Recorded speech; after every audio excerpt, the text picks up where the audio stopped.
Kesatuan rakyat, kesatuan jiwa, kerajaan perpaduan. Teruskan bersama di dalam channel ini untuk perkembangan-perkembangan isu semasa, isu politik, dan isu-isu hangat di Malaysia pada hari ini. Jangan lupa teruskan bersama di dalam channel ini. Tekan butang like, share, dan subscribe channel ini untuk perkembangan terkini politik di Malaysia.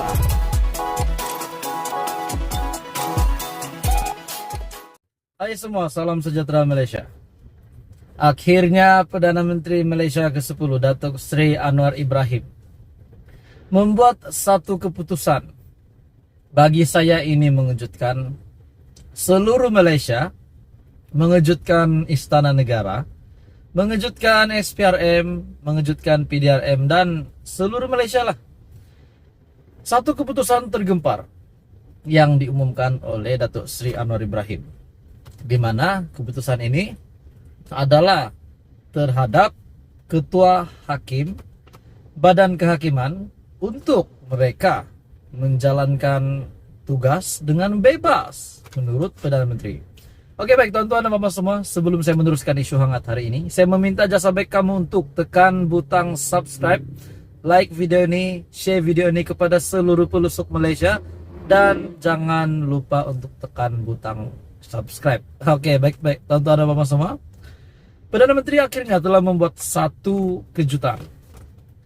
Beri ruang kepada Ketua Hakim Badan Kehakiman untuk menjalankan tugas dengan bebas menurut Perdana Menteri. Ketua Hakim Negara dan Badan Kehakiman perlu diberi ruang untuk menjalankan tugas mereka dengan bebas dan profesional berlandaskan fakta dan hukum, kata Perdana Menteri Anwar Ibrahim. Beliau berkata, ini penting bagi memberi isyarat kepada rakyat, satu isyarat yang jelas kepada rakyat bahwa terdapat pengasingan kuasa di antara legislatif, eksekutif, dan badan kehakiman dalam menjalankan tugas mengikut kapasiti masing-masing. Saya rasa tidak harus Perdana Menteri itu mencalonkan hakim yang senang dengan dia. Walaupun ada satu dua yang saya rasa patut teliti semula. Tapi saya fikir lebih baiklah saya beri signal ataupun satu petanda yang jelas, beri ruang kepada Ketua Hakim Negara dan Badan Kehakiman untuk menjalankan tugas mereka dengan bebas serta profesional dan berlandaskan fakta dan hukum, bukan kerana nafsu, kemarahan ataupun puak, katanya dalam satu tembal naratif khas bersama Perdana Menteri di Radio Television Malaysia RTM. Beliau berkata, Badan Kehakiman yang dulunya tidak diragui dan tidak mungkin disangkal, dianggap berkompromi di bawah penguasaan eksekutif, selain pandangan Majlis Peguam Malaysia dan Suruhanjaya Juri Antarabangsa ataupun ICJ yang menganggap ada kepincangan dan kelemahan dalam Badan Kehakiman. Akhirnya Datuk Seri Anwar Ibrahim telah mendedahkan perkara ini dan menutup mulut mereka yang di luar sana yang menganggap ada kepincangan dan kelemahan dalam Badan Kehakiman. Akhirnya Datuk Seri Anwar Ibrahim sebagai Perdana Menteri Malaysia ke-10 telah mengambil tindakan ini. Katanya, kita lihat dalam beberapa tahun kebelakangan ini ada perubahan dan pelantikan Badan Kehakiman. Umpamanya, saya belum pernah campur tangan satu pelantikan pun sekali.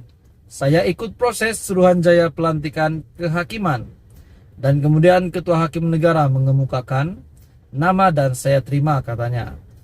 Mengenai isu rasuah dan integriti, Anwar berkata, beliau telah memberikan kelonggaran kepada Suruhanjaya Pilihan Raya Malaysia ataupun SPRM untuk bertindak menyiasat sepenuhnya. Bermula dari peringkat atasan, saya beritahu kepada pihak penguat kuasaan harus tegas, tidak kira sesiapapun, dan kepada rakan-rakan jemaah menteri. Saya setiap minggu pesan bahwa saya tidak pertahankan andai kata ada kesilapan ataupun bukti tentang amalan memunggah kekayaan negara. Beliau juga berkata, berdasarkan kes di negara ini, terdapat ikan bilis dan jerung yang telah ditangkap dan dipenjarakan karena isu terbabit, dan percaya ada banyak lagi case seperti itu berlaku. Jadi tuan-tuan dan puan semua, ini satu keputusan paling hebat pernah Datuk Seri Anwar Ibrahim lakukan, di mana beliau telah memberi ruang kepada ketua hakim, badan kehakiman, dan menjalankan tugas dengan bebas. Teruskan bersama di dalam channel ini untuk isu hangat seterusnya. Hai semua, salam sejahtera Malaysia. Selamat datang ke channel Fels Lifestyle. Terima kasih sudah menonton channel ini. Hari ini berkenaan dengan isu yang pasti hangat, paling hangat, lebih hangat daripada isu RM 600 billion, isu dana syarikat perjudian, isu Najib nak dibebaskan, isu kerajaan nak ditukar, isu kerajaan Sabah pun nak ditukar, Ketua Menteri Sabah pun nak ditukar. Ini lagi satu isu ataupun satu misteri yang akhirnya telah didedahkan dalang sebenar. Perlahan-lahan, pendedahan demi pendedahan yang akhirnya membongkar siapa dalang sebenarnya isu Menara KL. Ini pasti mengejutkan seluruh pemimpin politik di Malaysia, di mana ini satu penjualan yang mencurigakan dan dipanggil isu Menara KL. Ini adalah salah satu isu yang paling mengejutkan pada tahun ini. Oke, baik tuan-tuan dan puan-puan semua, sebelum saya meneruskan isu hangat kita hari ini, saya meminta jasa baik kamu untuk tekan butang like, share video ini, dan jangan lupa tekan butang subscribe channel ini.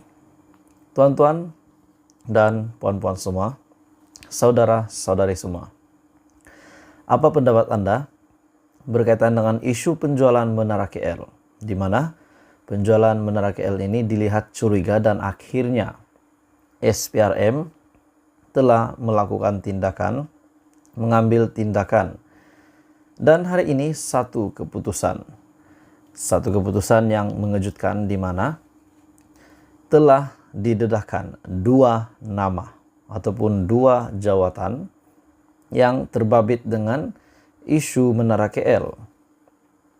Ambil ahli saham Menara Kuala Lumpur, akhirnya SPRM telah membuat pendedahan, telah mengambil tindakan untuk menahan ataupun menangkap dua individu bergelar datuk. Ini bukan jawatan biasa-biasa yang ditangkap.